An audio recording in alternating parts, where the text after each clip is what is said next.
खबरें जो आपको सीधे जोड़ती हैं हमसे, जिनका आपकी जिंदगी पर होता है सीधा असर। खबरों की वही तस्वीर, बिना बदले बिना डरे, जज्बा सच का लिए, सच दिखाते हैं। सनबीम शिक्षण समूह एवं पूर्वांचल स्कूल्स वेलफेयर एसोसिएशन के द्वारा आयोजित समारोह में विद्यालय परिवहन से संबंधित महत्वपूर्ण अधिनियम एवं मार्गदर्शन। समारोह में आरटीओ मनोज वर्मा, शिखर ओझा तथा सनबीम शिक्षण समूह के अध्यक्ष डॉक्टर शून्य दीपक मधोक जी तथा अन्य विद्यालयों के 150 प्रधानाचार्यों एवं शिक्षकों की गरिमामी उपस्थिति में लिए गए महत्वपूर्ण निर्णय। सनबीम स्कूल वरुणा के प्रांगण में सनबीम शिक्षण समूह एवं पूर्वांचल स्कूल्स वेलफेयर एसोसिएशन के तत्वाधान में आयोजित समारोह में विद्यालय परिवहन से संबंधित महत्वपूर्ण अधिनियम एवं मार्गदर्शन का आयोजन दिनांक 15 जुलाई 2025 मंगलवार को। समारोह का शुभारंभ मुख्य अतिथि मान मनोज वर्मा, आरटीओ प्रवर्तन, मान शिखर ओझा, आरटीओ प्रशासन एवं डॉक्टर शून्य दीपक मधोक अध्यक्ष सनबीम शिक्षण समूह की गरिमामी उपस्थिति में हुआ।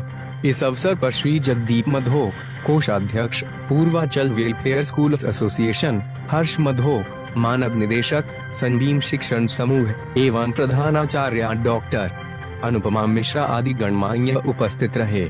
इस अवसर पर सनबीम शिक्षण समूह के अध्यक्ष डॉक्टर दीपक मधोक के उद्बोधन से कार्यक्रम की गरिमा में अभिवृद्धि हुई।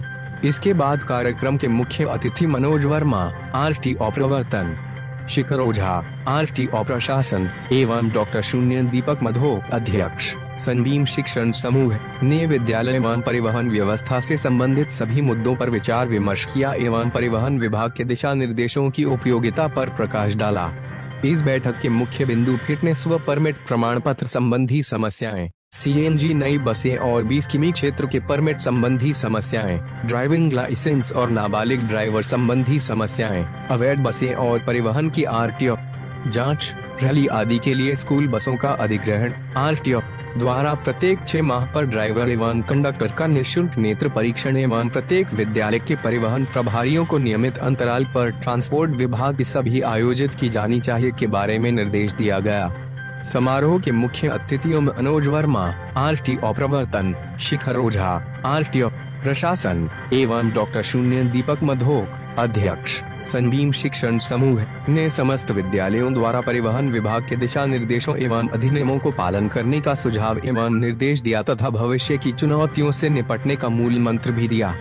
समारोह के अंत में डॉक्टर शून्य दीपक मधोक अध्यक्ष सनबीम शिक्षण समूह ने मुख्य अतिथियों एवं उपस्थित शुद्धिजनों के प्रति कृतज्ञता एवं धन्यवाद ज्ञापन। बच्चों की सुरक्षा को लेकर हम लोगों ने सभी विद्यालयों को नोटिस जारी की थी कि अगर उनकी बसेज में, उनकी वैन्स में जिनसे बच्चों को लाते हैं, अगर उसमें कोई कमियां हैं, ड्राइवर के लाइसेंस, इंश्योरेंस, परमिट, फिटनेस, उसको पूरी करा लें। हम लोगों ने नोटिस दिया था। इसके बाद कुछ सारे विद्यालयों ने तो ये कमियों को पूरी करा लिया। कुछ विद्यालय ऐसे थे जिनमें अभी भी कुछ कमियां बची हुई हैं। इसीलिए एक बैठक बुलाई गई थी कि आज उनको आमने सामने बैठ करके हम उनसे वार्ता कर लें कि जो भी कमियां बची हैं उनको दुरुस्त करा लें। तो ये एक इन्फॉर्मेटरी बैठक थी जिससे उनको हमने संवाद किया है। 6-7 दिन के अंदर वो हमें उम्मीद है कि करवा लेंगे। अगर वो इसके बावजूद नहीं करवाते हैं तो इन्फोर्समेंट की कार्रवाई की जाएगी, उनकी गाड़ियों के चालान और बंद की कार्रवाई की जाएगी। सर, बनारस में कितने गाड़ियाँ हैं और कितने अभी ट्रांसमिट हैं आपके लिस्ट? बनारस में 3000 के आसपास स्कूली बसेज और हैं, जिनमें से 200 के आसपास अभी ऐसी गाड़ियां हैं जिनके फिटनेस एक्सपायर हैं। उनकी हम लोगों ने नोटिस बना करके उनको सबको भेज भी दिया है। कुछ लोगों को कहना है कि वो बसेज हमारी अभी चल नहीं रही हैं, ख़राब खड़ी हैं, इसलिए हमने फिटनेस नहीं कराया है। तो उन्होंने इस बात का शपथ पत्र भी दिया है हम लोगों को कि जब तक हम फिटनेस या बसेस को फिट नहीं करा लेंगे उसका संचालन नहीं करेंगे। तो इसीलिए उनको इस सेंसिटिविटी बताने के लिए हम लोगों ने ये बैठक की थी। कुल ड्राइवरों का पुलिस वेरिफिकेशन जरूर कराया जाएगा। उनका जो नेत्र परीक्षण है कि अगर उनको देखने में कोई इशू तो नहीं है तो वो भी कराएंगे हम लोग, और कैंप लगाकर अलग से हम उसका कराएंगे। और पुलिस वेरिफिकेशन के लिए कार्रवाई शुरू कर दी गई है। अगर किसी का पुलिस वेरिफिकेशन नहीं है तो वो ड्राइवर गाड़ी चलाने के लिए वैध नहीं है।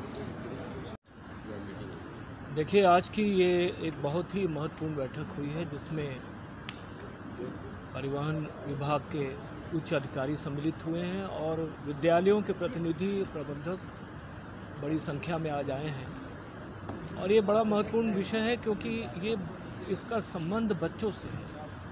अगर बच्चों को थोड़ी भी चोट लगती है तो उसकी गूंज पूरे प्रदेश में होती है और बिना फिटनेस के कोई गाड़ी अगर चल रही है और अगर वो किसी की लापरवाही से चल रही है तो वो एकदम गलत है। मैं खुलेआम इसको कहना चाहूँगा और आश्वस्त करना चाहूँगा संभागीय परिवहन विभाग को कि हमारा पूरा सहयोग है आपको।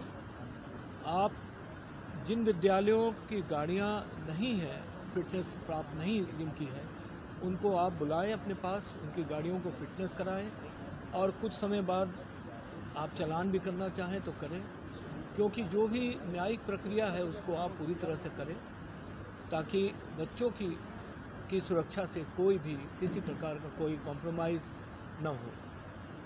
और जहाँ तक विद्यालय प्रबंधकों की समस्याएं हैं उनको हम लोगों ने साझा किया है और बहुत सारी समस्याएं जो आज इस संवाद के माध्यम से हल हो गई हैं, हल हो रही हैं और हमारे सारे प्रबंधक और हमारे ट्रांसपोर्ट इंचार्जेस का एक ग्रुप भी बन रहा है जिस व्हाट्सएप ग्रुप में ऐसी सूचनाएं हम एक दूसरे से आदान प्रदान करते रहेंगे। बड़ा अच्छा सुझाव था ये मनोज जी का और शिखर ओझा जी का। और इसके अतिरिक्त प्रशासन आरटीओ के पास हम लोग जाएंगे, जो भी चीज़ें हमारी जहाँ हमारे प्रॉब्लम्स हैं स्कूलों की, फिटनेस की प्रॉब्लम है या जो भी है समस्या, उसको वहाँ जाके ठीक करवाएंगे। मैं आभार प्रकट करना चाहता हूँ आरटीओ विभाग का और साथ में सभी स्कूल वालों का। धन्यवाद। जय हिंद। जी हाँ, सभी स्कूलों से अनुरोध भी है और हम लोग कराते भी रहते हैं सनबीम में। आप लोगों का एक एनजीओ है जो अभी कुछ दिन पहले आया था, उन्होंने भी बहुत सारे वर्कशॉप्स कराए थे और बड़े अच्छे तरीके से ड्राइवर्स को समझाया था। इनफैक्ट आप भी थे उसमें, हम लोग सब उसमें वर्कशॉप में थे। और इनका आपने जैसे कहा है कि सीएमओ से कह के भी करवाएंगे ड्राइवर्स की आँखों की चेकिंग और मेडिकल और इन सब चीज़ों को पूरी तरह से सुरक्षा मानकों के हिसाब से सारी चीज़ें कराएंगे। सारे स्कूल के प्रबंधकों के साथ एक बैठक की है जिसका मुख्य उद्देश्य यही था कि ज़्यादा से ज़्यादा स्कूलों की फ़िटनेस जो है वो पूरी हो जाए। कुछ संख्या ऐसी है गाड़ियों की जिनकी फ़िटनेस अभी नहीं थी, इसलिए हमने स्कूल वाइज सब उनके प्रबंधकों को लिस्ट दे दी है ताकि जिनके भी स्कूल की फ़िटनेस नहीं है वो जल्दी से जल्द करा दी जाए।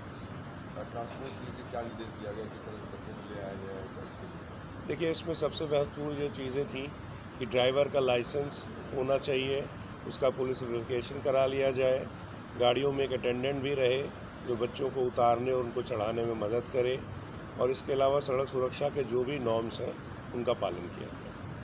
सर, स्कूल में दिखाया जाता है बच्चे अभी 18 साल के ऊपर लाइसेंस इशू किया जाता है, उससे कम कई लड़के हैं और हैवी बाइक्स ले जाते हैं, उसके लिए आज इसी मुद्दे पर चर्चा हो गई है कि 18 साल से नीचे किसी भी बच्चे को कोई लाइसेंस नहीं दिया जाता है। अगर कोई बच्चा गाड़ी से स्कूल आ रहा है तो हम आने वाले टाइम में उसकी जांच कराएंगे, अगर चलाता हुआ पकड़ा जाएगा तो उसको चालान किया जाएगा। स्कूल की कोई जिम्मेदारी होती है इस तरह के बच्चों को रोकने के लिए? देखिए, पहली जिम्मेदारी तो इसमें अभिभावक की है जिसने उनको वो गाड़ी दी है बगैर लाइसेंस की। तो हमारी पहली अपील तो अभिभावक से है कि अगर आपके बच्चे के पास लाइसेंस नहीं है तो कृपया उसको गाड़ी न दें चलाने के लिए। अभिभावक ऊपर भी कुछ दंडात्मक कार्रवाई की जाए इस तरह से? देखिए, अब जो नया नियम है उसमें जो है अभिभावक पे भी कार्रवाई होती है अगर जो है बच्चा बगैर लाइसेंस के गाड़ी चलाया हुआ पाया जाए।